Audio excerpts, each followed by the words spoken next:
नमस्कार, मैं सुनील अंजाना जागो समाज चैनल में आपका स्वागत करता हूं। आज हमें दिल्ली में और 3 महीने से जो उत्तरी दिल्ली की जो तनख्वाह नहीं आ पा रही, उस पर रात को ही जो हमने बात की माननीय संजय गहलोत जी से, जो दिल्ली सफाई कर्मचारी आयोग के चेयरमैन हैं। और आप देख सकते हैं पीछे वो यहाँ पर है हमारे साथ में। और चलिए हम उनसे जानते हैं कि क्या समस्या का समाधान किया और कितना बजट जो है वो लेकर आए हैं। नमस्कार सर। कर्मचारी जो जूझ रहे हैं तनख्वाह से 3 महीने से 4 महीने से जो जूझ रहे हैं, और हर बार का काम है कि उत्तरी दिल्ली उनको खून के आंसू रुलाती है, तो क्या लेकर आए हैं आप? क्योंकि आपने आश्वासन दिया था रात को हमें फ़ोन पर कि मंत्री जी से मिलेंगे और पक्का जो है वो बजट लेकर आएंगे। देखिए, बड़े दुख के साथ मुझे कहना पड़ रहा है इस बात को। जैसे हमारी रात चर्चा हुई थी, उसमें भी हमने ये कहा था, अगर जो निगम के पदाधिकारी हैं, निगम के जो हमारे ऑफिसर्स हैं या पॉलिटिकल विंग हैं, उनके बस की अगर निगम से काम लेना नहीं है या निगम की तनख्वाह देना नहीं है, तो उन्हें तत्काल प्रभाव से भंग कर देना चाहिए या दिल्ली को एक करवा देने की कोशिश करनी चाहिए, अपना इस्तीफा देना चाहिए उन लोगों को। ये रात हमारी बात हुई थी और हमने कहा था कि आज शनिवार को हर हालत में इसका फैसला हो जाएगा।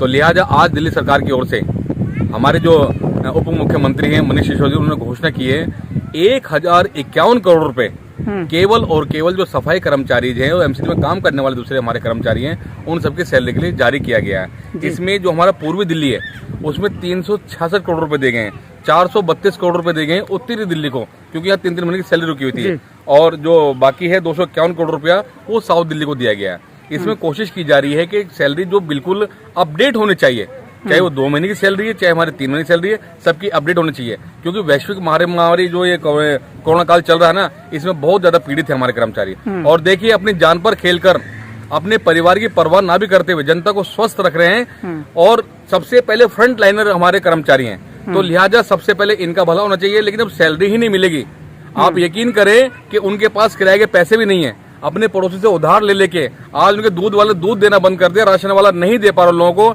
तब जाकर होगा। इसमें कोशिश की जाएगी प्रायोरिटी पे जो हमारे फ्रंट लाइनर है, हमारे जो सफाई कर्मचारी है, इन सबकी अपडेट सैलरी होनी चाहिए। उसके बाद जो दूसरे कर्मचारी उनकी हो, और इनके जो ड्यूज रुके हुए हैं ये होने चाहिए। और जैसे ही लॉकडाउन का मामला धीरे कम होता है, और बड़ी खुशी के साथ ये भी बताना पड़ रहा है कि धीरे धीरे डे बाय डे डिक्रीज हो रहा है, मतलब ये कोरोना का मामला, तो कुछ दिनों में ठीक हो जाएगा। उसके पश्चात इनकी जो अन्य डिमांड है, दिल्ली सफाई कर्मचारी आयोग का चेयरमैन होने के नाते अपने सभी सफाई कर्मचारी आश्वस्त करते हैं, उनकी जो भी मुख्य मांगे, जो बर्निंग इशूज है, उन सबको पूरा कराया जाएगा। जी, चलिए अंजाना जी क्या कहेंगे इस पर? क्योंकि शिक्षा विभाग में भी जो है सैलरी रुकी हुई है और लोग जो है वो परेशान हैं।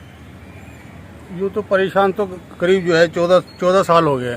भारतीय जनता पार्टी जो काबिज है कॉरपोरेशन के अंदर, जिसकी वजह से त्राईमान जो है सारा कर्मचारी वर्ग, क्या अधिकारी वर्ग हो, निगम में जितना भी शासनिक प्रशासनिक और क्लास, सभी परेशान है। क्योंकि इन्होंने जो है ना एक डोज देते हैं, एक मीठा जहर दे देते हैं, 6-6, 7-7 महीने वेतन का रोक लिया जाता है, ना लोगों को पक्का किया गया है। आपका शिक्षा विभाग का, जैसे मैं बताऊं कि शिक्षा विभाग के अंदर अभी लॉकडाउन में कुछ लोगों को इनको लगाया, चौकीदारों को, सफाई कर्मचारियों को, उनको भी जैसे संजय जी कह रहे थे हमारे चेयरमैन साहब, 10 महीने उनको जो 10 महीने तनख्वाह हो गई, उनको तनख्वाह नहीं मिली। इसका कारण कर्मचारी नहीं है, क्योंकि कर्मचारी की जरूरत नहीं थी, प्रशासन को जरूरत थी कर्मचारी को लगाने की, इसलिए उनकी जरूरत पूरे जब उन्होंने काम किया, पूरा कार्यकाल अपने काम करते आ रहे हैं, बड़ी मुस्तैदी से काम कर रहे हैं अपनी ड्यूटी। इतने कार्यकाल कोरोना काल में, इस महामारी में जब वो काम कर रहे हैं, तो उनका जो पैसा मिलना चाहिए, लेकिन समय पे पैसा ना देकर उनको रुलाया जा रहा है, जानबूझकर उनको परेशान किया जा रहा है, प्रताड़ित किया जा रहा है। इसका जो अभी मुख्य जो अभी जैसे केजरीवाल जी के बारे में हमने सुना, और वो सुना कि हम देखते रहते हो कई करोड़ रुपया जो है, जब भी संगठन के माध्यम से हम गए हैं, संजय जी के कई बार नेतृत्व में, हमारे नेतृत्व में जब संगठन के माध्यम से हम वहाँ गए, तो उसने कुछ ना कुछ दिया है हमारे को, और उन्हीं वही जो है दिल्ली सरकार हमारी पूर्ति कर रही है। जबकि उनका लोगों को ये ध्यान भटका दिया जाता है निगम की तरफ से कि दिल्ली सरकार पैसा नहीं दे रही। उनको ये नहीं पता, जनता को, जनार्दन को, कि दिल्ली सरकार का पैसा कौन सा देती है। हमारे ग्लोबल शेयर है, उसका वो पैसा समय पे समय टू समय देती है, हर महीने अपना भुगतान करती है। लेकिन ये इन्होंने खेल मचा रखा है। अभी कह रहे थे 11,000 करोड़ कब दोगे?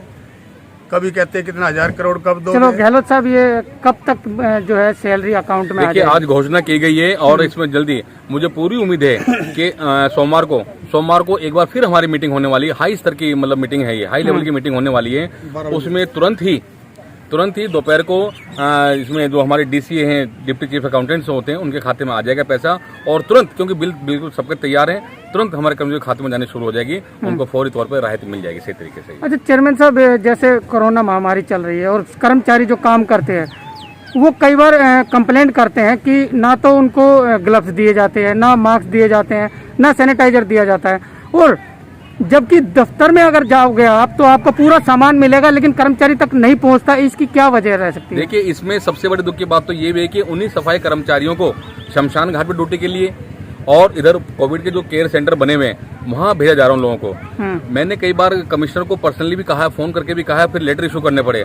तब जब हमने कहा कि इनके खिलाफ हम सम्मन जारी कर रहे हैं, उनके खिलाफ पुलिस में दर्ज कराएंगे, हमारे कर्मचारियों को मुंह में धकेलने काम किया जा रहा था, तब जाके इस पर रोकथाम लगी और किसी कर्मचारी को शमशान घाट में या कोविड केयर सेंटर में नहीं भेजा जा रहा। इसके साथ साथ जहां तक मास्क वाली बात है, अपने सभी सफाई कर्मचारियों से ये निवेदन करना चाहते हैं कि कभी भी निगम के भरोसे मत रहना। जहां से मास्क की व्यवस्था हो सकती है, अगर नहीं हो सकती, केवल अपना गमछा, जैसे हमारे लोग खड़े हुए सामने, इन्होंने गमछे की तरह लपेट रखा है, बेशक गमछे से अपना बचाव को ले, जान है तो जहान है।